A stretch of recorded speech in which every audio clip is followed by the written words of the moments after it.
Bonjour tout le monde, bienvenue à cette rencontre avec Nicolas Wild. Alors, Bonjour tout le monde. Bon, alors Nicolas, on va un peu retracer toute ta bibliographie. Et c'est vrai que tu es connu quand même pour la BD reportage. Et alors, on va quand même, tu vas nous raconter comment tu en es venu à faire la BD reportage. Et c'est quand même une suite de circonstances. Mais je me demandais, avant que tu en fasses, est-ce que tu étais un lecteur, par exemple, de Joe Sacco, de BD, de reportage Oui, en fait, exactement. Joe Sacco, c'est la première BD reportage que j'ai lue, c'est Gorazde de Joe Sacco. Et je savais pas que ça existait, donc c'était une bonne surprise. Je me suis dit, oh, c'est étrange comme façon de faire. J'ai beaucoup apprécié, mais je pense pas en faire un jour.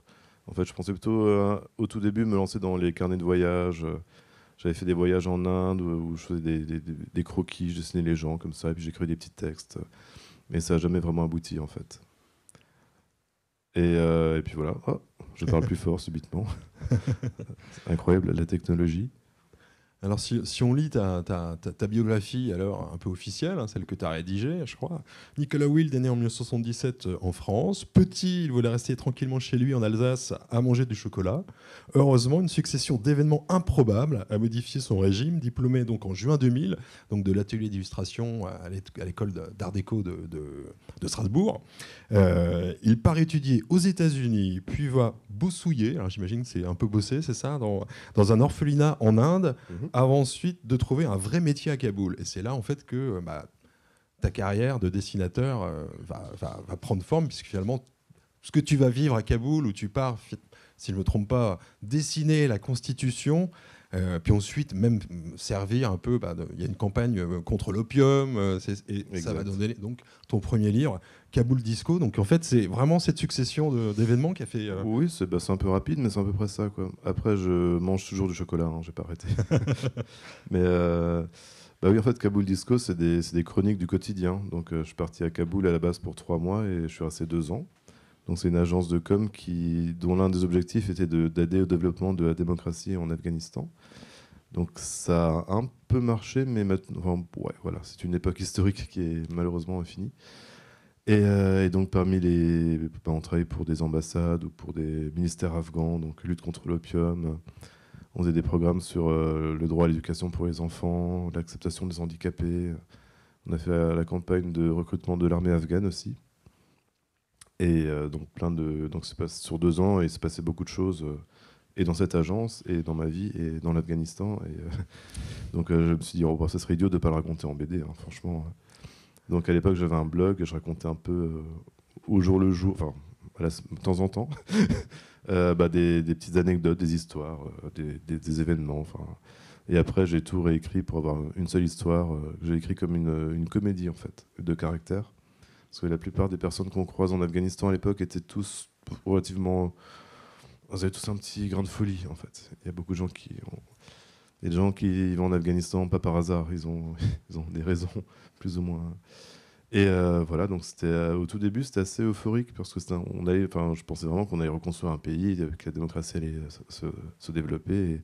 Et au fur et à mesure, on se rend compte que c'est plus compliqué et que... Voilà. Et qu'on a échoué. Mais tu avais un statut spécial, hein, si je ne me trompe pas. Tu avais un chauffeur, une cuisinière. Tu étais un VIP là-bas. Oui, c'est le statut d'expatrié. Ouais. Enfin, j'avais pas un chauffeur personnel, c'était un chauffeur pour tous les gens de la boîte. D'accord. Effectivement, on a une femme de ménage. Donc c'était doublement exotique. C'est vrai que vivre dans un pays quand même assez pauvre, mais de façon assez luxueuse, c'est un paradoxe assez rigolo. Ouais. Et moi, mon premier choc culturel, c'est de travailler en entreprise. Donc dans une agence où j'arrive tous les jours à la même heure et les patrons qui ont créé la boîte sont des Français qui ont fait HEP ou Sciences Po à Paris et qui viennent d'un certain milieu que je ne connaissais pas non plus. Donc c'est le premier choc culturel, c'est se rencontrer des Français différents qui n'ont pas fait des écoles d'art. Et c'était assez... sinon c'est bien. Après l'Afghanistan, j'ai eu le temps de voyager dans le pays, d'apprendre un peu le persan et c'est un pays qui est resté dans mon cœur et j'ai encore des contacts avec beaucoup de personnes que j'ai rencontrées là-bas, des Afghans, des Français, des Argentins, des Pakistanais, bref, plein de gens. Toi, tu as quand même la soif de voyage, en fait. Tu disais que tu as fait des études aux États-Unis, après tu es parti en Inde, avant, donc tu as toujours, toi, finalement, c'est... Oui, en fait, c'est bon, dans ma famille, on voyage pas tellement, en fait. Mais quand j'étais à l'école, j'ai découvert les échanges Erasmus. Et donc, j'ai découvert vivre seul, sans mes parents, à l'étranger. Donc j'ai commencé avec l'Écosse, j'étais 3 mois en Écosse avant d'aller en Inde, et c'est là que j'ai pris goût. J'ai appris l'anglais déjà, ce qui était plutôt une bonne idée. C'est pratique comme langue pour voyager. Apprenez l'anglais, les enfants. Il y a des enfants parmi vous? Ah, il y en a 2. Là. Oui. Do you speak English? Oh. Vous parlez breton? Bon, on va les laisser, je Oui. pense. On va pas les embarrasser plus. Et donc, c'est vraiment été, toi, là, tu te dis, bah tiens, voilà, j'ai quelque chose à raconter, je peux devenir auteur. Jusque-là, tu étais sorti en 2000 de l'école, tu n'y arrivais pas, tu n'avais pas des bonnes approches J'avais plusieurs idées qui aboutissaient pas, genre des projets de fiction notamment, où je commençais 3 pages, j'arrêtais par faute d'idées, où je faisais des petites choses, des illustrations pour des magazines, genre je lis des histoires vraies, ce genre de choses. Mais j'avais pas vraiment fait de bande dessinée, quoi. Donc, tu as appris vraiment sur le tas en faisant Voilà. ton blog Le blog, c'était dans les années 2000, c'était avant les réseaux sociaux, donc quand vous vouliez raconter votre vie sur Internet, c'était un peu novateur, quoi. Il fallait savoir bloguer, il fallait savoir comment mettre des images en ligne, et donc il y avait tout un processus. Et on se sentait hyper important parce que à l'époque, on était peu à raconter notre vie sur Internet. Maintenant, c'est l'inverse, on est peu à ne pas raconter. Enfin, je le fais encore, mais les gens qui font le choix de ne pas raconter leur vie sur Internet sont tellement rares qu'on ne sait pas qui ils sont parce qu'il y en a. Bref. Et donc, Oui. là, quand tu étais à Kaboul, donc tu étais totalement libre de raconter ton vécu Ah oui, oui. Ouais. Oui, après, ça tournait dans un milieu assez restreint de quelques expats francophones et la famille qui restait en France. Et, une fois, j'avais fait des blagues sur. On travaille pour une agence de relations publiques qui s'appelle Hill & Knowlton. Et j'avais fait des blagues sur eux, mais c'est pas très. Enfin, les patrons m'ont demandé de les enlever. Donc, je ne sais pas si vous connaissez Hill & Knowlton. C'est une grosse compagnie de relations. Je ne vais pas dire ça en direct, tant pis. C'est des gens qui ont créé notamment. Ils sont spécialistes du média mensonge dans les années 90. Genre, ils créent des fausses informations que les journaux reprennent. Notamment ceux qui avaient créé l'histoire des couveuses au Koweït quand les Américains devaient faire la guerre contre Saddam Hussein la première fois en 91 pour convaincre le Sénat américain ou le Congrès. Ils ont fait venir une fausse infirmière qui a témoigné que les soldats irakiens étaient venus dans l'hôpital, qu'ils avaient pris des couveuses des bébés. Et donc c'était un mensonge, par exemple, qui a été créé pour convaincre le Congrès de voter pour la guerre. Voilà, c'est donc ce genre de client qu'on avait, donc j'aimais pas trop. Et voilà. Et là, après, à Kaboul Disco, il y a eu Kaboul Requiem, tu es revenu, parce que Oui. là, tu rencontres en fait donc Sean Mangan, vous vous rencontrez dans un avion, vous partez en fait au même mariage. Et lui commence à te raconter son histoire, son propre expérience. Voilà. Alors à la base de ce projet, donc j'avais signé à la boîte à bulles pour faire 3 albums Kaboul Disco. Et à la fin du second, j'avais plus d'idées. J'avais épuisé mon stock d'anecdotes et il fallait que je fasse un album. Du coup, j'ai fait celui-là qui est un genre de tome 3, mais pas vraiment. Donc il y a beaucoup de confusion. Les gens ne savent pas ce que c'est. Mais qu'est-ce que c'est? Donc en fait, c'est un genre de gros spin-off. Donc c'est l'histoire de Sean Langan, qui est un journaliste anglais qui, lui, il allait sur le terrain. En fait, entre 1998 et 2008, il allait régulièrement en Afghanistan. Et lui, contrairement à moi, il s'est fait kidnapper par des talibans. Moi, j'avais pas réussi. Parce que c'est à une époque où... en fait, faut être pistonné, hein, c'est comme tout. Franchement, vous avez beau aller au milieu de Kaboul avec un short marqué I love George Bush, il se passe rien. Enfin, j'étais un peu déçu. Et c'est à l'époque où il y avait toute une littérature du récit de kidnapping. Il y avait notamment Bettencourt qui était libéré d'Amérique du Sud, donc ça donnait lieu à 1 ou 2 livres, je crois, qui est sorti très très vite après sa libération. Donc je pense qu'elle était déjà préécrit. Enfin, bref, je sais pas. Et donc je m'étais intéressé à ce genre de littérature, ce genre littéraire qui est le récit de kidnapping et comment le rendre intéressant. Parce que parfois ça peut être un peu ennuyeux. Quelqu'un qui reste dans une pièce 3 mois sans manger, on peut ennuyer le lecteur. Donc il fallait trouver des astuces pour rendre ça passionnant. Et donc j'ai eu recours à beaucoup de flashbacks. Donc en gros, le présent de la narration, c'est son kidnapping. Et dans le kidnapping, il sympathise avec le fils du chef qui l'a kidnappé. Il lui raconte sa vie en Afghanistan, en fait, depuis 1998.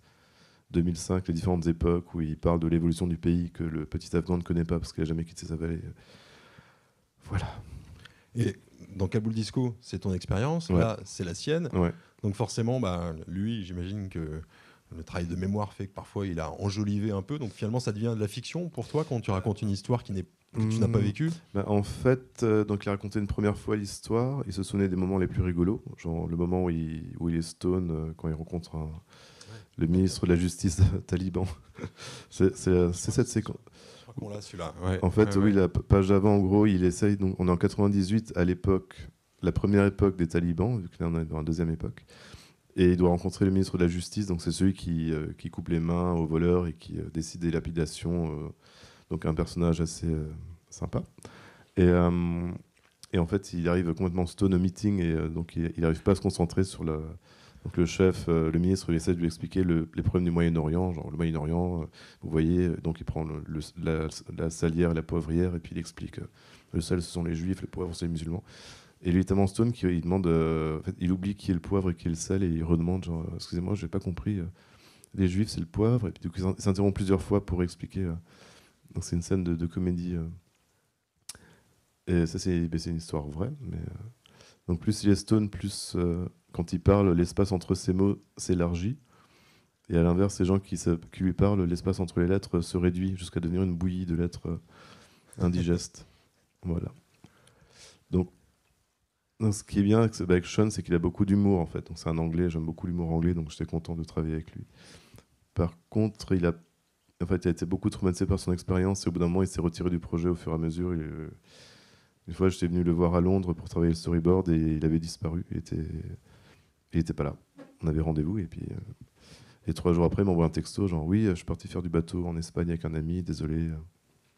Ah, quand même. Et oui, ouais. Donc,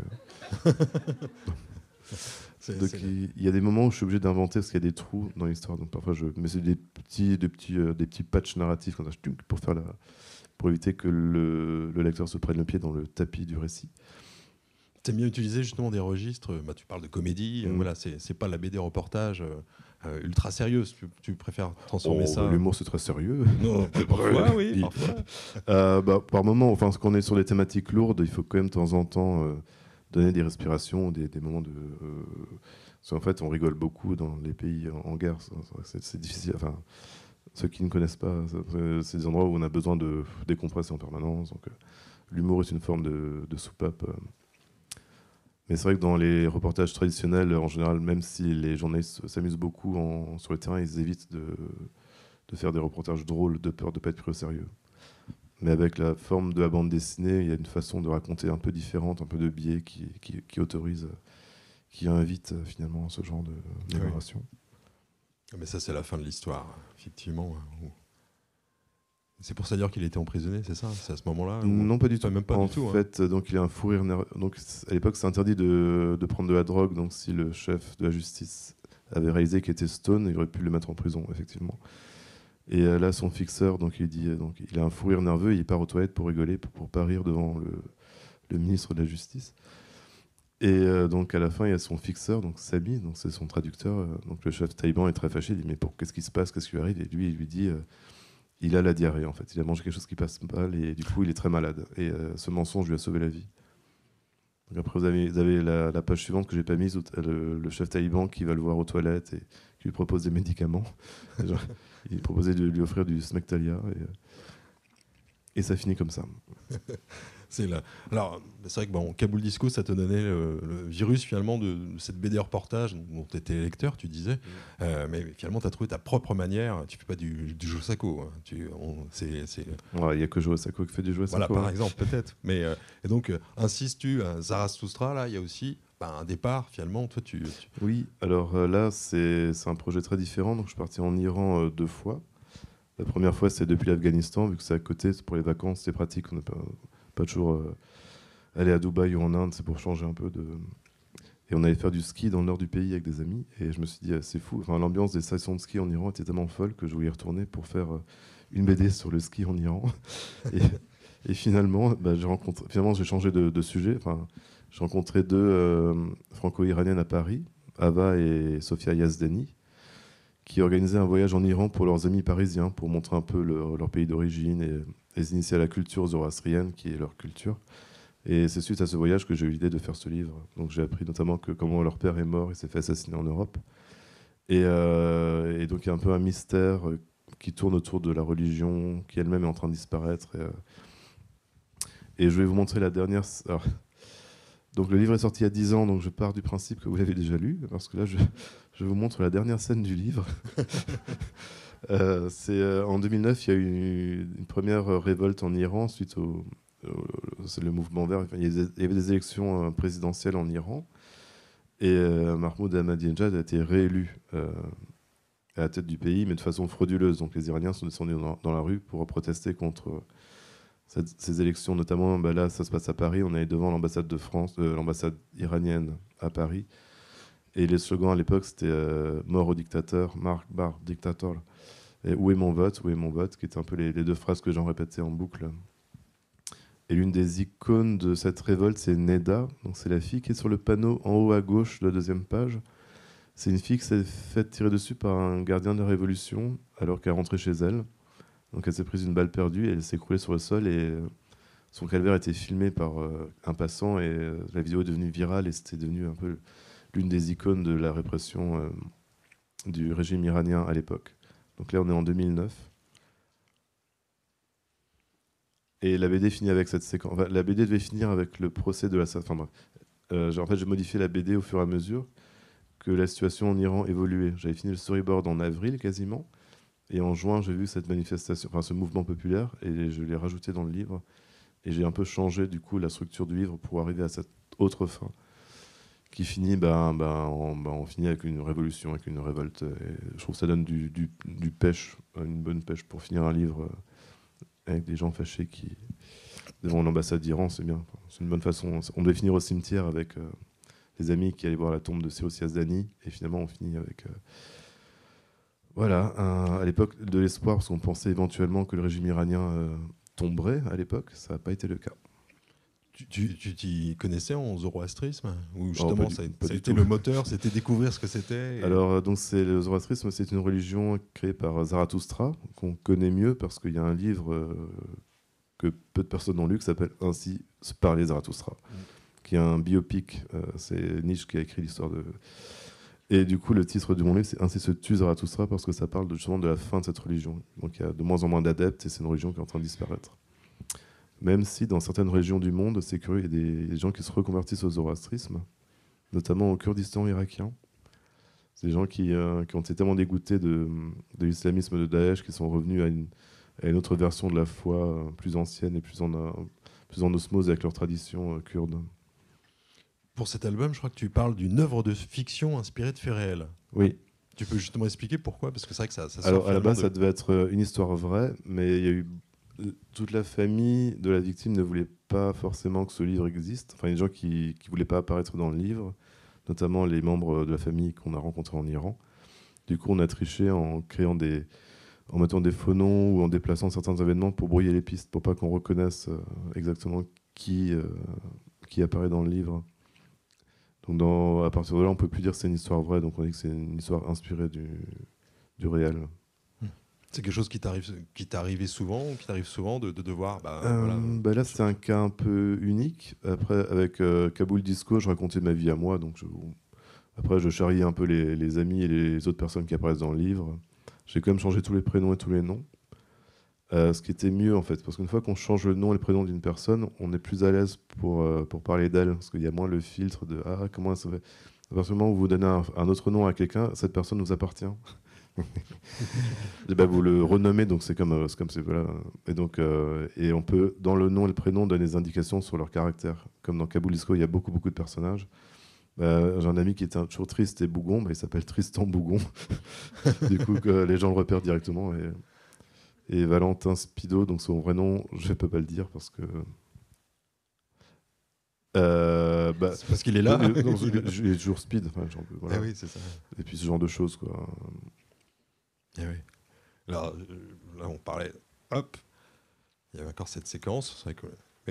Et tu participes. Donc là, on continue avec Léran à Femme, Vie, Liberté. Donc ça, c'est un livre qui est dirigé donc par Marjane Satrapi. Vous êtes une trentaine d'auteurs, et toi, tu fais avec donc Jean-Pierre Perrin, qui est lui un reporter spécialisé, une bande dessinée, enfin une histoire donc sur l'avocate Nasrin Sotoudeh et celle qui depuis a reçu le prix Nobel de la paix, la journaliste Narges Mohammadi. Donc là, c'était aussi logique pour toi de participer à ce livre. Tu peux nous dire comment ça s'est Oui, passé? alors donc là on parlait du mouvement de 2009, le mouvement vert qui n'a pas abouti. Et donc depuis 1 an et 1 mois, il y a une autre révolution en Iran, c'est une révolution féministe portée par les femmes très courageuses de ce pays et suivie par les hommes iraniens, ce qui est assez rare. Et donc Marjane Satrapi, pour le premier anniversaire de cette révolution, voulait sortir un livre et créer quelque chose, une espèce de un livre assez épais, assez complet qui raconte à la fois l'origine du conflit, qui parle un peu de l'histoire de l'Iran, des différentes personnes qui sont impliquées. Et ils ont fait appel à. Enfin, elle a fait donc elle allait voir une amie à elle qui est éditrice à l'Iconoclaste. Et après, ils ont contacté 3 écrivains, donc 2 Iraniens, un Français, qui sont journalistes ou sociologues, qui ont préparé des textes pour les donner à 17, et non pas 30, illustrateurs, qui chacun a fait un chapitre. Donc c'est un gros livre assez ambitieux. Et bon, ils m'ont contacté, j'ai dit oui tout de suite parce que j'adore l'Iran et j'étais hyper enthousiaste. Donc j'ai travaillé avec Jean-Pierre Perrin sur ce double portrait de Nasrin Sotoudeh et Narges Mohammadi, qui sont 2 avocates défendeuses des droits des femmes, enfin des hommes d'ailleurs, et des enfants, qui sont en prison. Et à la base, Marjane voulait faire un double portrait de Nasrin Sotoudeh et Jafar Panahi, le réalisateur iranien. Et en dernière minute, elle a changé en mettant 2 femmes. Et donc la deuxième femme qu'elle a rajoutée est celle qui a eu le prix Nobel de la paix, genre quelques jours après que le livre soit sorti. Donc j'étais en mode waouh.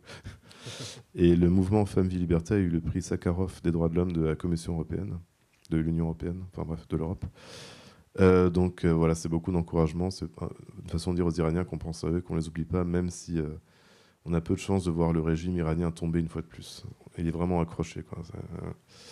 Alors que la population iranienne ne l'aime pas. Enfin, c'est vraiment un divorce entre le peuple et le gouvernement qui est très fort.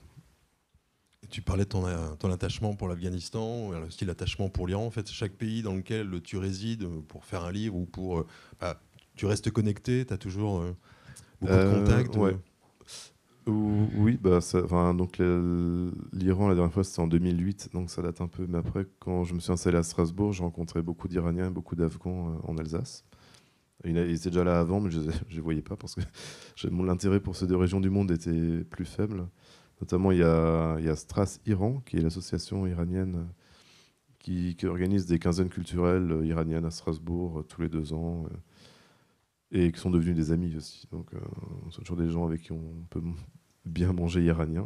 La bouffe iranienne, c'est quelque chose. Donc là, c'est 2 extraits de la BD. Donc, c'est assez court, ça fait que 6 pages, mais en fait, on voit une manif, première page, où un père explique à son fils qui sont Nasrin Sotoudeh et Mohamed et Narges.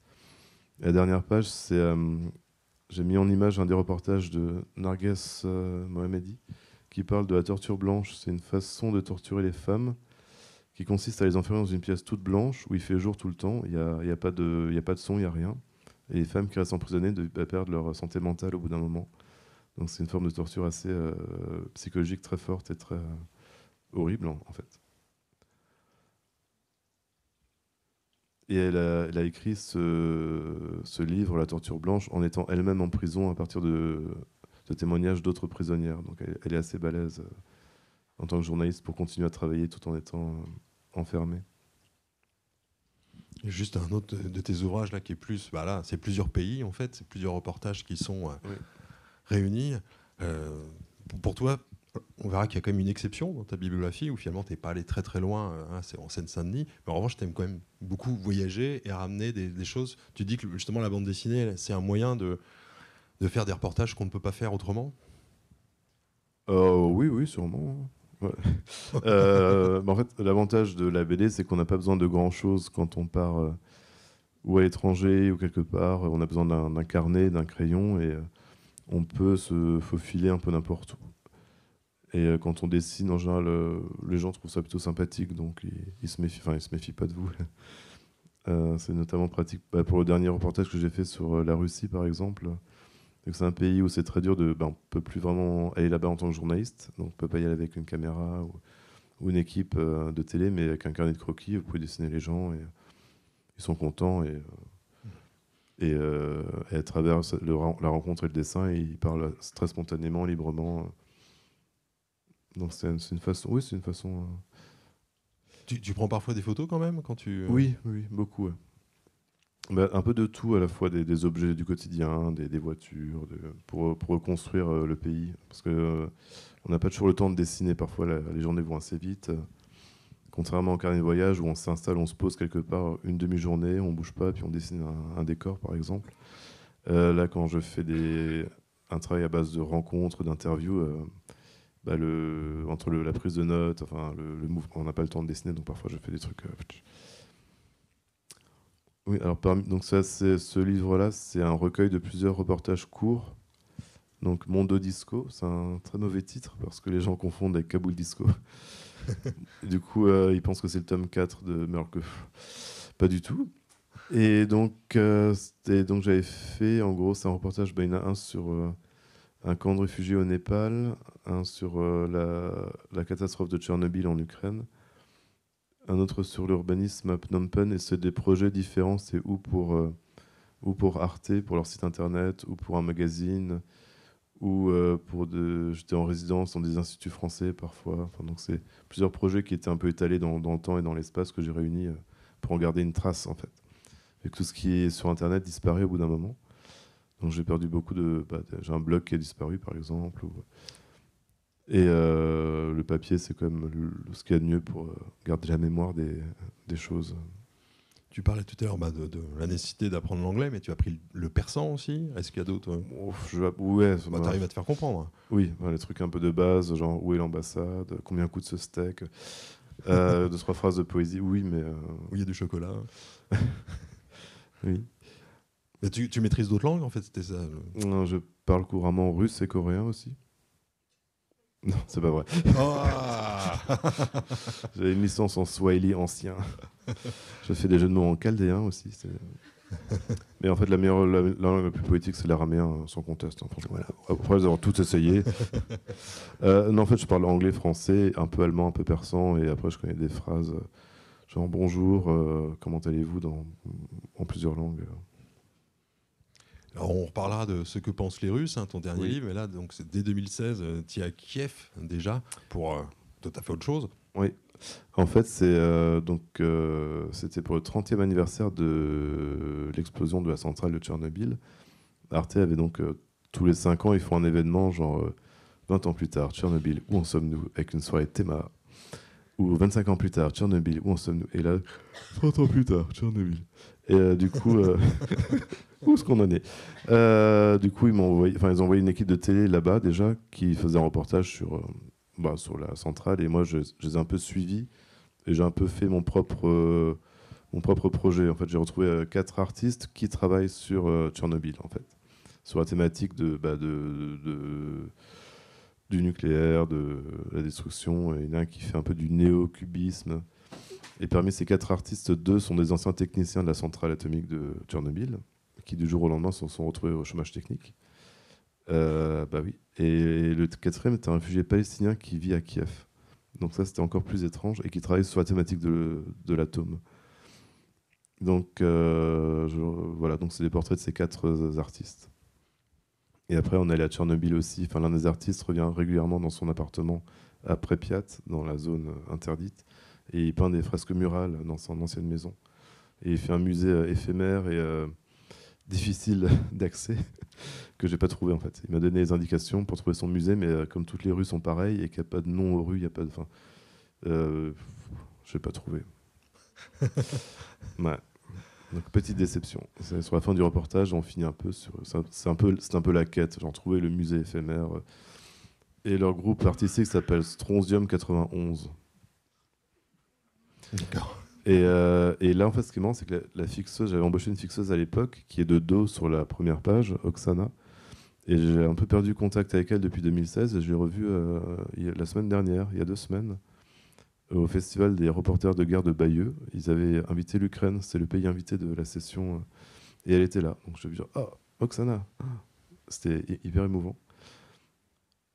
Tu avais Quand tu, par exemple, quand tu as une fixeuse, tu as des mails, tu as des coordonnées après comment vous...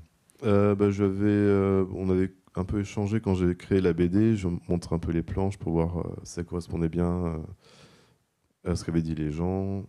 J'ai envoyé un message en février 2022 pour savoir si tout allait bien, parce il y avait des tensions avant la guerre. Et elle m'a dit ouais, ça se passe pas très bien, mais elle partait en vacances au Sri Lanka pour se détendre. Après, j'ai plus de nouvelles, son mail ne marchait plus.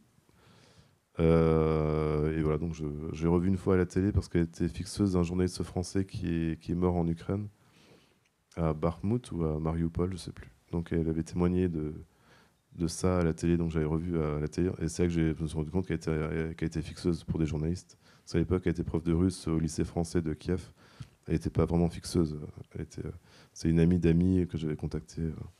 Justement, ouais, en fait, comment on trouve une fixeuse ou un fixeur Là, j'étais un peu inquiet parce que c'est la première fois que j'embauchais une fixeuse. Donc, je savais que j'avais un ami dont la sœur était prof au lycée français de Kiev. Donc, je lui demandais à elle si elle connaissait par hasard quelqu'un qui parle ukrainien. Oui. Et du coup, elle me dit ah, il y a Oksana. Oui, d'accord. Du coup, on a travaillé 3 jours ensemble et c'était cool. Ça change la façon de faire du reportage, de pouvoir s'adresser aux gens dans leur langue. Mais tu as besoin maintenant, tu t'es habitué. Ouais. De toute façon, on en parlera de la fixeuse que tu as eue en Russie, Oui, qui t'a bien aidé. Oui, certains fixeurs sont carrément des co-auteurs de. On les voit jamais dans les reportages parce qu'ils sont hors champ, hors cadre. Mais dans la réalité, il y en a qui font beaucoup, quoi. Ils trouvent des idées. Parfois, ils même suggèrent des questions. Tiens, tu pourrais demander à cette personne. Ah oui, tiens. Et c'est des gens très précieux, quoi. Alors juste, il y a un ouvrage qui sort un peu du lot, c'est La Maison des Femmes. Donc Oui. là, c'est une institution qui vient en aide aux femmes victimes de violences, donc en Seine-Saint-Denis. Alors comment, voilà, c'est chez Delcourt, comment ça s'est passé en fait? Qui a eu l'idée? C'est toi qui avais cette envie ou Alors là, c'est un peu différent. C'est un agent littéraire de BD qui m'a proposé ce projet. Donc ça existe, ces agents littéraires de BD. Enfin, il y en a peut-être 1 ou 2. Et il se trouve que sa femme travaille à la Maison des Femmes. Donc il connaît très bien la Maison des Femmes, qui a été créée en 2016. Et depuis la création, il s'est dit il faut absolument qu'on envoie un auteur ou une autrice de BD là-bas pour raconter ce qui s'y passe. C'était un peu son projet aussi, d'une certaine manière. Donc comme on a parlé au début, j'étais un peu dubitatif parce que je ne voyais pas trop comment faire un livre pareil, comment aller à Saint-Denis, parler avec des femmes victimes de violences conjugales ou victimes d'excision. Ça me semblait beaucoup trop difficile. Donc au début, j'étais un peu inquiet. Je ne savais pas trop comment faire le projet. Et finalement, je suis allé, j'ai rencontré les soignantes dans un premier temps, les psychologues, les gynécologues, une avocate aussi qui donne des conseils juridiques. Et j'ai commencé à me familiariser avec le lieu et puis à commencer à moi aussi trouver cet endroit génial et important. Et j'avais envie de le raconter, de le faire connaître. Donc faire de la promotion positive pour ce genre de structure. Et au début, donc, un peu l'originalité de la Maison des Femmes, c'est qu'il y a plusieurs professionnels de plusieurs domaines qui travaillent ensemble. Donc à la fois, il y a des profs de français, il y a un sexologue, il y a une gynécologue, un planning familial, des psychiatres, des il y a des médecins. Donc une femme qui a un problème peut des problèmes, par exemple, de violence conjugale. Il y a un problème de santé, mais aussi de légal, si on fait des démarches pour le divorce. Il y a ça ouvre plein de questions de société, de santé, de mental, physique. Et plutôt que d'aller dans plusieurs endroits différents à travers la ville, l'avantage de ce genre de structure, ça permet à une femme d'avoir réponse à toutes ces questions en un seul endroit et d'être suivie par une équipe qui connaît bien son problème, quoi. Donc ça fait gagner beaucoup de temps. Il y a aussi des clubs des ateliers bien-être, de yoga ou de photo ou de théâtre pour de redonner le goût de vivre aux gens, se reconstruire. Et alors ça, c'est toutes les soignantes, il y a 2 hommes quand même, qui travaillent là-bas. Et en fait, quand j'étais à la Maison des Femmes, au bout d'un moment, à force d'y retourner, ils m'invitaient aux anniversaires et aux soirées au pot de départ. Et donc ça, c'est le pot de départ d'une des femmes qui travaillait là-bas. Et les gens lui ont offert un qui-est avec tous les gens qui travaillent là-bas. Et j'ai trouvé ça génial parce que je voulais mettre, un peu comme dans les Tintins, tous les portraits des gens au début en double page. Et là, ça m'a permis de le faire de façon naturelle. À un moment donné, c'est une double page au milieu du livre. Donc c'est le qui est avec toutes les personnes, enfin toutes les soignantes qui apparaissent dans la BD. Et à gauche et à droite, j'ai recopié en tout petit le discours qu'avait fait Violette, son discours de départ, qui est relativement illisible. Peu de personnes l'ont vraiment lu, mais c'est une façon de ralentir la lecture de la BD. Genre, vous pensez lire rapidement une BD, vous arrivez là, genre, hop, vous restez 10 minutes sur la page. Et voilà, donc c'est un peu une page concept. Et est-ce que tu es obligé de respecter aussi l'anonymat des victimes? Oui. C'est ça, donc tu en fais aussi des personnages pour rendre l'histoire universelle? En fait, j'ai fait des allers-retours plusieurs fois sur 2 ans. Donc j'ai récolté beaucoup de témoignages. Et au début, donc j'ai d'abord demandé aux soignantes de rentrer en contact avec des femmes qui seraient prêtes à raconter leurs histoires. Je ne vais pas aller voir directement des femmes dans la salle d'attente, ça aurait été un peu bizarre. Et il y a certaines personnes qui étaient très fières de témoigner, qui avaient vraiment envie que leur histoire soit racontée, qu'elle puisse servir à d'autres personnes. Voilà ce que j'ai vécu, voilà comment je m'en suis sorti. Et qui ensuite m'ont mis en contact avec d'autres personnes. Genre, ah, mais il faut absolument que tu rencontres machin qui a vécu ça. Genre. Et au bout d'un moment, j'avais de plus en plus de témoignages. Et il y avait un moment où il fallait faire un choix. Donc, quel témoignage prendre, lequel ne pas prendre. Et je voulais avoir au moins un témoignage par style de situation différent pour qu'on ait bien une idée globale de tout ce qui se passe à la Maison des Femmes, en fait. Et notamment, ça, c'est une histoire de mariage arrangé. J'en ai eu plusieurs, mais c'était un peu la plus inattendue. C'est une fille qui est née en France, de parents mauritaniens. Et elle a un petit copain à Paris, et tout va bien dans le meilleur des mondes, mais ses parents lui disent « Ah, mais tu devrais aller en Mauritanie pour rencontrer tes cousins. » Elle dit « Ah oui, d'accord, pourquoi pas ?» Et du coup, elle va là-bas et elle revient plus. Donc son petit copain... avant de partir, elle laisse une lettre à son petit copain. Elle dit « Écoute, je pars en Mauritanie. Je crois changer le nom du pays, en fait. » Bref, elle dit « Je pars là-bas. Et si je reviens pas dans 2 semaines, viens me chercher. » Et du coup, ce témoignage est clairement une quête. C'est presque un peu du phare. Enfin, on dirait un peu un western. Donc il y a cet homme qui n'a jamais été en Afrique non plus, qui se met en quête de retrouver sa fiancée dans un pays qu'il ne connaît pas et dont il ne parle pas la langue. Et c'est une des histoires les plus rocambolesques que j'ai entendues. Waouh. Et je vais vous la spoiler, il la retrouve finalement. Donc il débarque dans le village. Donc entre-temps, c'est son oncle l'a retenue captive. On lui a pris son passeport et elle devait épouser son cousin. Voilà, en gros. Et du coup, lui, il arrive 2 jours avant le mariage. Et il la kidnappe dans le village et il part avec elle. Bon, là, c'est la version courte, mais c'est une histoire complètement folle. Et ça, c'est un autre exemple de collaboration avec une autre femme que j'ai rencontrée, donc Sophie, qui, elle, dessinait déjà ses mésaventures en bande dessinée. Donc, elle avait incarné, donc elle avait un mari violent qui la frappait régulièrement. Et elle était partie vivre avec lui en Espagne, donc elle n'avait pas d'amis, elle était un peu isolée, elle avait un enfant qu'elle élevait seule. Et pour pas perdre pour pas devenir folle, elle disait qu'elle dessinait tous les jours, elle racontait ce qui lui arrivait en dessin. Et avec son autorisation, j'ai repris ses propres dessins pour la mettre dans la BD. Donc il y a des passages de son témoignage qui sont racontés à la première personne. Et là, je mets en parallèle 2 scènes donc avec son copain qui était guitariste, il chantait La vie en rose dans des cabarets ou à la télévision espagnole. Et elle a fait un tutoriel YouTube. Enfin, le dessin, elle raconte sur YouTube, c'est un faux tutoriel sur comment masquer ses bleus et les coups qu'on a reçus. Donc c'est de l'humour noir, mais ce qui est intéressant, c'est qu'elle parle de choses horribles, mais elle a un dessin un peu naïf et très enfantin et coloré, qui donne une dimension vraiment étrange au récit. Voilà. Tu disais tout à l'heure que l'humour c'est nécessaire pour supporter les tragédies. Oui, elle du coup dans ses dessins, il y en a qui sont assez choquants, mais il y en a qui sont drôles aussi. Donc elle c'était un peu il y avait ça et son fils, c'était les 2 choses qui la maintenaient en vie, c'était le dessin et son fils en fait. Ah oui. Donc si elle avait arrêté de dessiner, je pense qu'elle aurait sombré. Alors tout à l'heure, tu as parlé, il y a plusieurs de tes livres qui ont été coédités donc, par la Boîte à Bulles et Arte, et puis donc tu as fait Au Secours, qui est un reportage. Oui, alors ça c'est... Qu'on peut toujours voir sur le site d'Arte. Alors ça c'est un peu différent. C'est très différent de... Ouais. Je pensais pas en parler, mais vu l'actualité... Donc l'Israël et la Palestine, donc Je suis allé en mars 2022 avec un ami photographe, Martin Middlebrook, pour faire un reportage sur l'eau en fait dans la région. Et donc on parle de l'eau à travers 6 aspects, genre l'histoire, l'agriculture, la paix, les loisirs. Et en gros, assez souvent, les Palestiniens n'ont pas accès à l'euro, pour faire simple.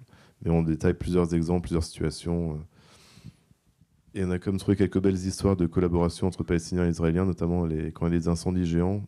Ça arrive, parfois les Palestiniens ou les Israéliens ont besoin des pompiers palestiniens pour les aider à éteindre les feux. Donc ça, c'est une belle histoire de collaboration. Quand il y a un ennemi plus puissant, un troisième ennemi vient, finalement les gens s'associent. Donc il faudrait qu'il y ait des incendies tout le temps pour qu'ils fassent la paix, je pense. Ah oui, et le passage préféré du document, je vous le spoil, mais on a visité une brasserie palestinienne. Et donc, on a fait le portrait des brasseurs palestiniens. Donc, Mades, c'est la première femme brasseur du Moyen-Orient. Et leur bière est vraiment très bonne. La Taïbé. Ils font de la IPA. Il y a la Taïbé de Noël. Et eux, le défi, c'est comment faire de la bière avec peu d'eau. Et en France, en Europe, il faut 12 litres d'eau pour faire 1 litre de bière. Et eux, ils arrivent à faire 1 litre de bière avec 3 litres d'eau. Parce que le puits, enfin leur réserve d'eau qui est sur leur terrain, et ils y ont accès 1 jour par semaine. Et c'est une colonie israélienne qui prend l'eau de leur terrain, en fait. Et du coup, ils ont dû être hyper imaginatifs. Je ne me rappelle plus exactement, mais il y a tout un système qui permet de réutiliser l'eau, de la stocker, enfin, pour ne pas la gaspiller. Et je pense que les brasseurs européens devraient s'inspirer de leur modèle. On pourrait économiser de l'eau en Europe grâce aux ingénieurs palestiniens. Donc il y a quelques dessins qu'on voit. Voilà, et puis... donc ça c'est des photos de Martin Middlebrook. Donc on parle de l'eau dans les rituels sacrés, donc chez les juifs, les musulmans et les chrétiens. Et puis maintenant, on va quand même parler de ta nouveauté. Ouais. Puisque bon, en juillet 2022, tu es parti en Russie, 2 semaines. Et finalement, avec une grande facilité, tu as pu enquêter, on va dire, rencontrer avec donc une nouvelle fixeuse.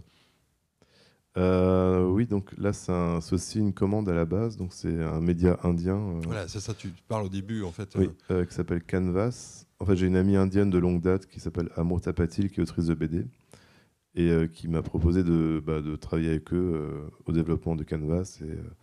Et c'est vrai qu'ils m'ont proposé tout simplement de partir en Russie. Pour eux, ça leur posait pas de problème. Les Indiens, ils n'ont pas de problème avec les Russes. Donc, ils ont dit, mais pourquoi tu irais pas en Russie pour nous? J'étais un peu inquiet, genre, ah bon. Et du coup, ça a modifié un peu la structure du récit. Donc, en Russie, j'ai aussi rencontré des Indiens qui vivent en Russie. Donc, pour moi, c'était intéressant de voir quoi pensent les Indiens de la diaspora indienne à Moscou, par exemple. C'est vraiment un espèce de sujet dans le sujet. Et on voit ta fixeuse, tu la représentes sous le forme d'une chatte. Oui. C'était forcément, là aussi, il fallait l'anonymiser. Comment c'est venu en fait, c'est son vrai visage. Elle a une maladie très rare. Elle est née à Tchernobyl. Non. Oui, alors au tout début, le sujet consiste. Les Indiens voulaient que je fasse des 12 portraits. Genre, on a fait une liste abstraite de Russes pour un jour d'échecs, un vendeur de vodka. Et en fait, ça doit être des portraits écrits avec 2-3 croquis. Et faire quelque chose d'assez rapide pour le diffuser dès mon retour. Et ce que j'ai fait, ça marchait pas, c'était un peu trop... ça manquait d'ampleur, d'humour. Donc du coup, j'ai fait comme d'habitude, je me suis mis en scène en train de faire le reportage. Et du coup, ma relation avec ma fixeuse, on a un peu le binôme qu'on suit à travers le pays, qui rencontre des gens. Voilà, donc c'est un chat. Du coup, on ne sait pas qui c'est dans la vraie vie. Mais oui. Alors, tu étais déjà venu en Russie, mais là, finalement, tu découvres que là, tu étais un des seuls touristes. C'est un peu comme si le pays était à toi, en fait. Il n'y a que des Russes qui parlent en russe, et finalement, tout le monde est étonné de te voir. Et en même temps, plutôt agréablement surpris, j'ai l'impression. Oui, en fait, ce qui est marrant, c'est quand je suis arrivé à Saint-Pétersbourg le premier soir, je me promenais dans la rue et personne ne savait que j'étais pas russe. En fait, c'est pas écrit sur mon visage, pas russe. Donc j'aime bien les pays où on peut se fondre. Et effectivement, j'ai croisé aucun étranger pendant 2 semaines. À Saint-Pétersbourg, le chauffeur de taxi, j'ai demandé au chauffeur de taxi combien d'étrangers ils prenaient dans leur voiture. Et il disait aucun. L'an dernier, on en prenait 10 par jour. Aujourd'hui, il n'y a que vous. Bon.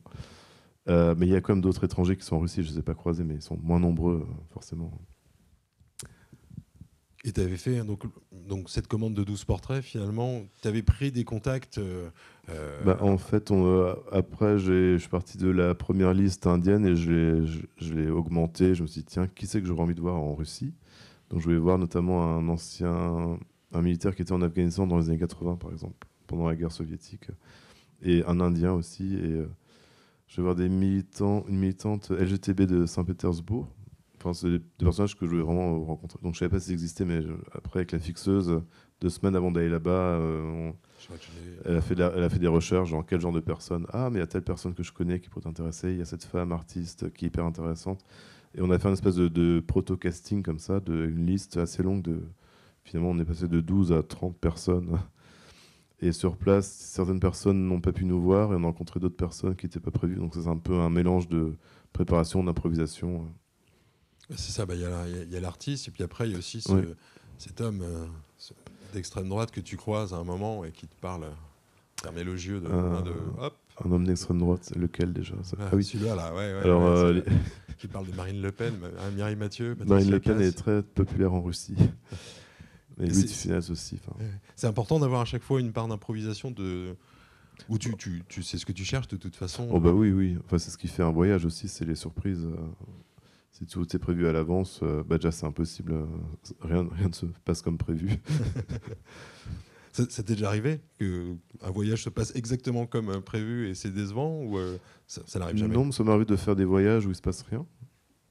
T'as pas fait le livre? Oui, exact. Donc, il y a beaucoup de livres que j'ai pas. Des voyages où on part et puis il se passe rien. Donc maintenant, là en Russie, je me suis dit 2 semaines max. Je pense pas y retourner avant très longtemps, donc je voulais vraiment pas me planter, être sûr d'avoir beaucoup de matière et remplir ma besace à anecdotes à ras-bord. Parce qu'en fait, maintenant, dès que tu pars quelque part, tu te dis, il peut se passer quelque chose et ça peut donner un livre. Finalement, il y a un peu ce... Après, je pars pas non plus si souvent. Enfin là, j'ai pas de voyage prévu l'an prochain, par exemple. Pour l'instant, après, c'est vrai que c'est après, je suis dans une situation assez agréable où c'est des gens qui proposent des choses et je dis oui ou non. En fait. Donc, j'ai même plus besoin de chercher. Un voyage, ça se programme à combien de temps à l'avance? Je dirais entre 2 mois à l'avance et 1 jour à l'avance. Ça dépend de votre tempérament. Enfin, l'Ukraine, j'avais 1 semaine pour me préparer. L'Afghanistan, 10 jours pour un voyage de 2 ans. Donc, on apprend sur le tas, quoi. Je savais même pas qu'il faisait froid en hiver à Kaboul. Je savais pas qu'il neigeait en Afghanistan l'hiver, ce genre de choses. Je savais pas quelle langue on parlait. Je suis parti, genre, il y a là, on y va. Et puis, des voyages, je suis parti en Inde 6 mois sur un coup de tête aussi, à une époque où je savais pas quoi faire de ma vie. C'est là où j'ai bossouillé dans un orphelinat. C'est ça, voilà. Et après, le voyage en Russie, c'est un peu fait dans l'urgence, mais en même temps, le temps de faire un visa, de voir si c'est possible, de bien sécuriser. J'avais beaucoup de doutes quand même. Je savais pas trop si c'était possible déjà d'aller en Russie. Il y a ce musicien aussi que tu rencontres. Oui, Yuri Shevchuk, qui est un super musicien de rock, qui est très connu dans le monde russophone, mais pas tellement en France. Et lui, il est anti-Poutine. Il a dit du mal de la guerre de Poutine pendant ses concerts au début de la guerre, et maintenant il est interdit de scène. Donc il est un peu... il a fait un nouvel album qui est passé très orienté sur la guerre, Et il y a une autre personne contestataire là, qui dit oui, rien qu'en te rencontrant, je risque ma vie. En fait, cette responsabilité-là, toi, tu l'assumes comment parfois quand tu rencontres des gens qui... Je crois qu'il avait dit qu'il risquait 8 ans de prison. Ouais. En fait, il y a beaucoup de lois qui interdisent beaucoup de choses. Genre, il est interdit de parler de l'armée à des étrangers. Il est interdit de dire le mot guerre, par exemple. On va en prison si on dit le mot guerre. C'est assez ubuesque. Et effectivement, je rencontre un avocat défendeur des droits de l'homme qui a dit qu'il n'avait pas le droit de parler des journalistes occidentaux, mais comme lui-même, il défend des gens qui sont en prison parce qu'ils sont exprimés contre la guerre. Après, il a accepté de me rencontrer. Il ne voulait pas que je change son nom ni rien. Très étrangement, enfin, personne ne voulait changer son nom. Toutes les personnes qui ont témoigné, de façon assez directe, ou contre ou pour Poutine, ils se sont dit non, garde mon nom, garde mon prénom. Un côté un peu fataliste. Si je dois aller en prison, j'irai en prison. La vie, c'est comme ça. Alors, vous avez peut-être des questions déjà à Nicolas. Moi, j'en ai encore, mais comme le temps passe, il va falloir. Je vous laisse la parole. Parce que vous devez. Peut-être que tout le monde a lu tes livres aussi. Donc, il y a plein de questions précises. Hein. Ouais. Donc, si vous avez des questions, n'hésitez pas. Autrement, en plus, on aura quand même une petite primeur. Oui. Ici, là, juste là.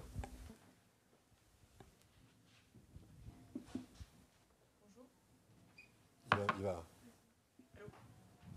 Ça ne marche pas. Bah, moi, je vous entends. Non, mais c'est pour la.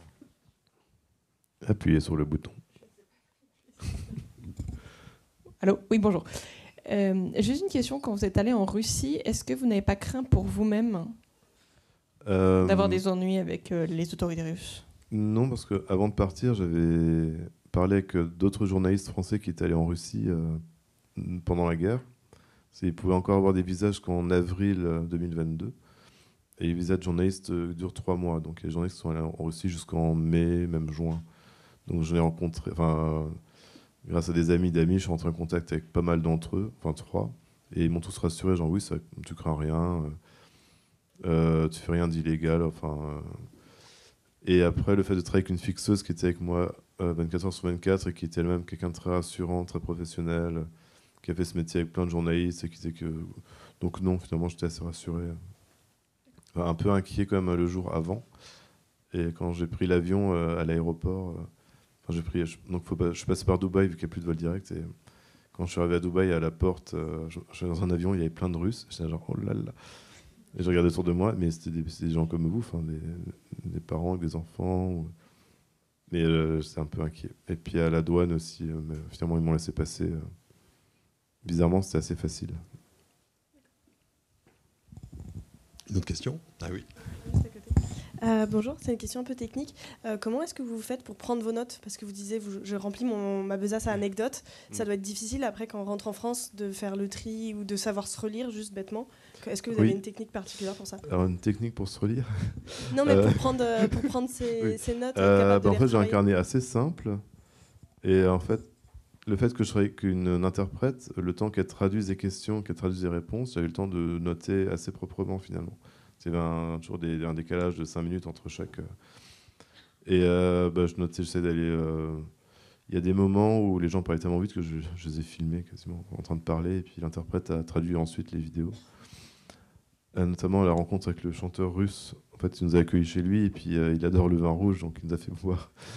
On a bu du Pouilly Fussé, qui est mon vin préféré. Donc on a bu énormément de vin, et à la fin, je ne pouvais plus prendre de notes, quoi. Et ceux qui parlaient beaucoup, il a des concepts sur la géopolitique, sur l'histoire. C'est quelqu'un de vraiment très très intéressant. Je vous invite à le traquer sur Internet. Il donne des interviews parfois qui sont traduites en anglais. Ou à acheter mon livre aussi. Mais pourquoi aller sur Internet quand on peut acheter un bon livre en papier? C'est ça. Oui. Et comment vous faites le tri dans tout ce que vous avez récupéré? C'est assez difficile. Parfois, quand on revient, on ne sait pas trop, parce qu'on a un peu ce magma et ça se fait assez naturellement.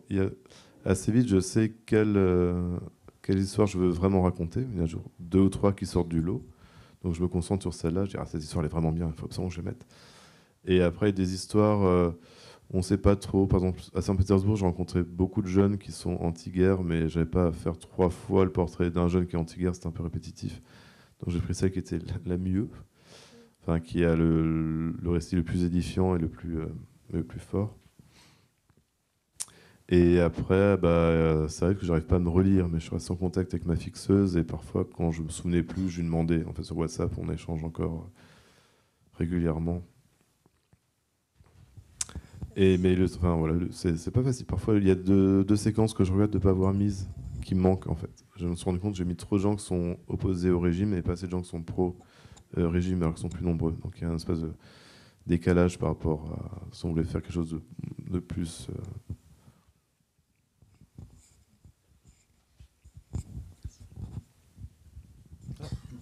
de plus équilibré, de mieux balancé. Plus 50-50, 50-50. Oui, bonjour. J'ai lu il y a assez longtemps votre livre sur l'Afghanistan. Et en fait, en vous voyant aujourd'hui, je trouve quand même très très zen par rapport à tous les endroits où vous êtes allés, tous les récits que vous nous rapportez. Et j'ai envie de savoir un petit peu quel est votre ressenti en dehors de cette façade, parce que je pense que ce genre d'endroit, ça ne laisse pas indifférent. Ce genre d'histoire, ça ne laisse pas indifférent. En fait, vous seriez surpris, on s'adapte assez facilement à des environnements hostiles de prime abord. Et les moments un peu tendus en Afghanistan, très bizarrement, c'est quand vous commencez à raconter votre vie en bande dessinée ou en livre, peu importe. Quand vous arrive quelque chose de pas cool, en fait, c'est bien pour le livre. Donc, de temps en temps, vous dites un petit peu d'adrénaline de temps en temps, peut-être un petit malheur, mais pas trop grave. Hein, genre un mini-accident ou quelque chose pour être... Donc, inconsciemment, on recherche un peu les ennuis. Et après, en fait, le fait d'avoir vécu 2 ans en Afghanistan, en comparaison, tous les autres pays, ça va, on l'air assez tranquille. Les endroits où j'irai pas, je pense que j'irai pas en Syrie ou à Gaza. Enfin, les endroits qui sont... Je ne vais jamais sur les lignes de front. Enfin, jamais assister à des combats, par exemple. Je n'ai pas tellement envie. Je ne suis pas un reporter de guerre à proprement parler. Une autre question? Oui, madame. Le micro vient vers vous. Attendez le micro. Il est bientôt là. Donc, vous ne choisissez pas la ligne de front, mais quel pays aimeriez-vous en fait aller voir ou explorer? Depuis longtemps, c'est toute la région du Caucase m'intéresse beaucoup. Donc, à la fois les 3 pays indépendants, Géorgie, Azerbaïdjan et Arménie. Donc, l'Arménie, il faut se dépêcher tant qu'elle existe encore. Et le Caucase Nord, mais qui est en Russie plus compliqué, tout ce qui est Ossétie, Daghestan, Tchétchénie. C'est des endroits que j'aimerais bien visiter, mais à mon avis, là, c'est un peu dangereux. Enfin...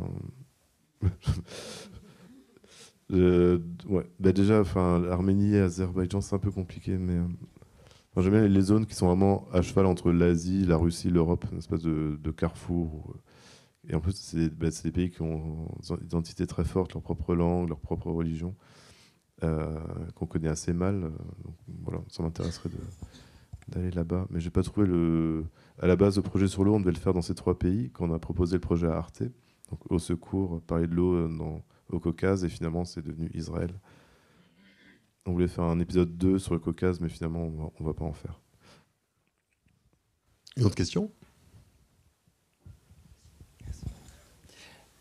Oui, on voit beaucoup de thèmes dans vos livres, des fils rouges, que ce soit le droit des femmes ou aussi la recherche d'ailleurs, ou aussi peut-être montrer parfois des pays ou des sociétés que les gens en France en tout cas ne connaissent pas forcément.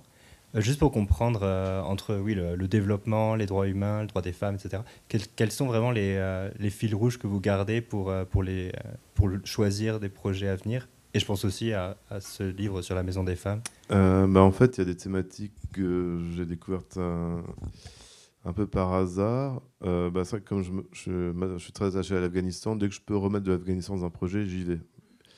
À la Maison des femmes, j'ai rencontré une prof de karaté qui a donné des cours de karaté à des femmes afghanes en 2005. Et donc, du coup, je me suis dit, bingo, j'ai réussi à mettre l'Afghanistan dans la Maison des femmes. Et là, j'ai fait exprès de rencontrer un ancien soldat qui était en Afghanistan dans les années 80 pour avoir son point de vue sur l'Afghanistan de l'époque et comparer la guerre d'Afghanistan avec la guerre d'Ukraine, voir quels sont les points communs. Et sur le droit des femmes, c'est vrai que je ne m'y suis pas intéressé spontanément. Enfin, maintenant, je m'y intéresse beaucoup parce que depuis 2016, 2017, on en parle beaucoup. Enfin, j'ai rencontré beaucoup d'activistes, de différentes femmes. Et quand on m'a proposé le projet Femmes, Vie, Liberté, j'étais hyper content parce que c'est à la fois l'Iran que j'aime beaucoup et le féminisme, donc 2 thématiques que j'avais déjà explorées, réunies en un seul livre. C'est genre, cadeau. Donc voilà. Donc, il y a aussi quelque chose qu'on essaye de faire, c'est dans les témoignages d'avoir autant de femmes que d'hommes. Donc on était en Palestine, on avait rencontré des femmes agriculteurs, par exemple, donc on allait plus spontanément vers elles que vers des hommes agriculteurs pour une espèce de balance. Et je crois que sur la Russie, il y a plus de femmes que d'hommes, finalement. Au bout d'un moment, on a trop... pour plusieurs raisons, il y a beaucoup d'hommes qui étaient au front, et les hommes meurent tôt en Russie. Et les femmes russes ont un tempérament plus intéressant que les hommes russes. Et donc...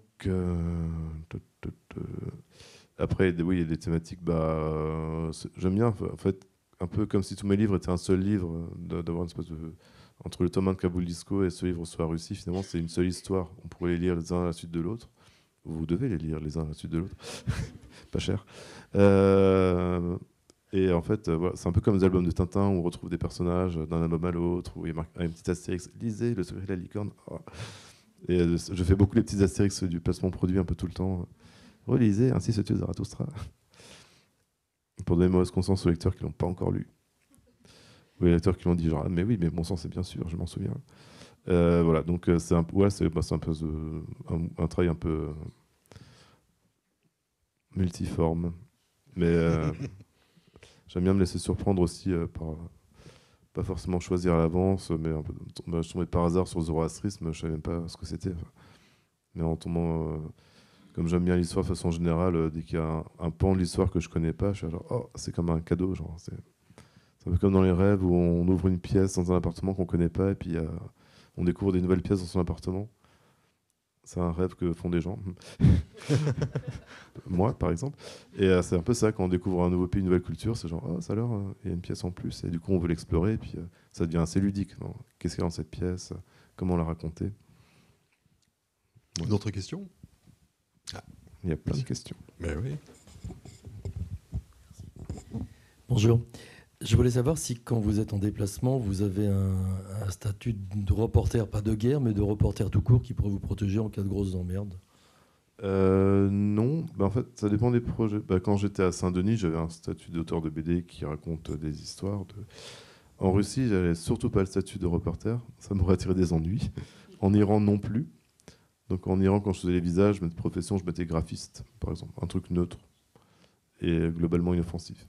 Après, l'avantage de la BD reportage, comme ça n'existe pas en Russie, les gens ils se doutent pas. Déjà, la BD tout court en Russie, ça marche, ça n'existe pas vraiment. Mais... Ça, c'est la dernière case de la bande dessinée. Ouais. Juste, oui. On peut quand même parler de ton prochain projet aussi. Alors, le prochain projet, c'est encore un peu différent. Du coup, c'est un projet qui est un peu différent des autres, dans la mesure où je ne suis pas dedans, j'interviens pas comme personnage. C'est un projet avec 12 journalistes français, irakiens et kurdes qui ont couvert la bataille de Mossoul en 2016. Et donc, il y a des photographes, il y a des humanitaires. Donc, chacun a écrit un texte sur un événement marquant qui est arrivé dans sa vie pendant le siège de Mossoul. Et ils cherchaient un illustrateur, ou même plusieurs illustrateurs, pour faire 10 récits illustrés. Et finalement, en parlant avec eux, on s'est dit que ça serait mieux d'avoir une seule histoire où on mélange les différentes histoires et avoir une histoire avec 12 personnages, un peu comme une série Netflix. Et donc ça, c'est le projet en cours. Donc ça, c'est quelques pages storyboardées que je voulais vous montrer en avant-première.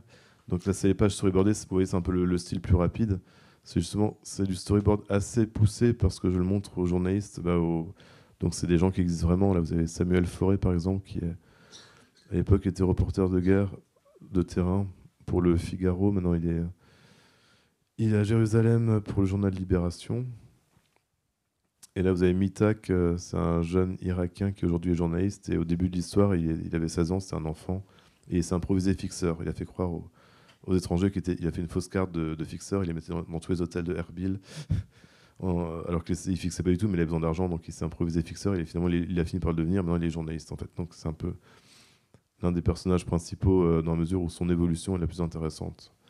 Il est enfant au début de la guerre, il est adulte à la fin de la guerre. Et au milieu, il a pris un métier, il a découvert l'amour, il s'est passé plein de choses. Et voilà. Donc ça, c'est au tout début de la guerre. C'était une guerre qui était prévue longtemps à l'avance. Donc plein de journalistes sont venus en Irak, ils attendaient le moment où ça allait démarrer. Et du coup, c'était un siège assez long et assez douloureux. Je pense que c'est la bataille urbaine la plus longue depuis le siège de Stalingrad. Alors on a un peu oublié parce que entre-temps il y a eu le Covid, l'Ukraine, Israël, et surtout que la guerre est finie. Donc, elle n'est pas vraiment finie, il y a encore des djihadistes qui sont cachés en Irak, tout va mal, mais ça pourrait redémarrer, donc soyez vigilants. Mais aussi très facile d'aller en Irak, ils font les visas à l'arrivée, à l'aéroport. Et les Irakiens sont vraiment très sympas, très zen, très accueillants. C'est vraiment un super pays. Allez-y, peut-être. C'est marrant, quand je suis arrivé en Irak, c'était donc il y a le guichet, ils font les visas pour les touristes, donc on était 3. Donc et il y avait un grand blond hyper musclé avec une jambe synthétique Et je me suis dit, ah, lui, c'est forcément un ancien militaire américain qui revient en Irak en touriste. Je trouvais ça un peu bizarre. Et il y avait un Irakien, enfin quelqu'un qui avait l'air irakien, mais qui pleurait tout le temps. Donc, bon, bizarre. Donc on arrive au petit guichet, et j'étais le seul qui avait un stylo, du coup. Ah, on devait remplir, enfin, qui êtes-vous, raison du... Et donc le grand blond américain, en fait, c'était un Anglais qui est vigneron en Bourgogne et qui a perdu sa jambe dans, je sais pas comment, je vais pas demander, genre, bon, et il venait juste pour visiter Babylone, parce qu'il aime bien l'histoire. Et l'Irakien qui pleurait, c'est triste, mais c'était un Irakien qui était réfugié politique en Ukraine et qui revenait en Irak à cause de la guerre. Double peine, ouais. Et voilà. Et donc c'est le projet sur lequel, tu vas t'y consacrer en 2024, en attendant une proposition, si jamais ça... Non, mais après, j'aurais dû le finir déjà depuis longtemps. Donc, j'ai un an et demi de retard. Ouais, on va essayer de le finir cette année, quoi. Se replonger dedans. Et toi, t'es impatient quand même d'avoir un nouveau voyage en perspective ou Non. Ça a l'air... Non, je suis fatigué. C'est vrai. Je vais faire de la fiction maintenant, des livres pour enfants. C'est vrai. Non. Voilà, tu vois. Voilà. Ouais, on trouvera bien quelque chose. Mais après, mieux vaut ne rien dire et puis trop à l'avance. Je ne vous dirai pas, par exemple, que je... Voilà. Faut que tu fasses attention parce qu'il y avait quand même un navire ukrainien qui était juste... Ukrainien Non, russe, pardon. En face, juste en face. Ah. Ouais. Voilà. Mais hier, donc il est parti. Voilà. Ouais. Bah oui, c'est. Ouais. Il y avait un navire russe, apparemment qui déchargeait du blé. Voilà. Mais donc, tu ne crains rien. Ils t'ont pas repéré. Tu es en dédicace. Oui. Bah non, mais oui, t'es lecteur et que t'es lectrice, faut peut-être leur dire quand tu peux. Alors, si vous voulez acquérir l'un de mes ouvrages, je suis en dédicace à 18h ce soir jusqu'à 19h et demain matin de 10h à 13h, je crois, au stand de la boîte à bulles. Eh ben parfait. Eh ben, Nicolas, merci beaucoup. Merci à vous. Merci à vous. Au revoir.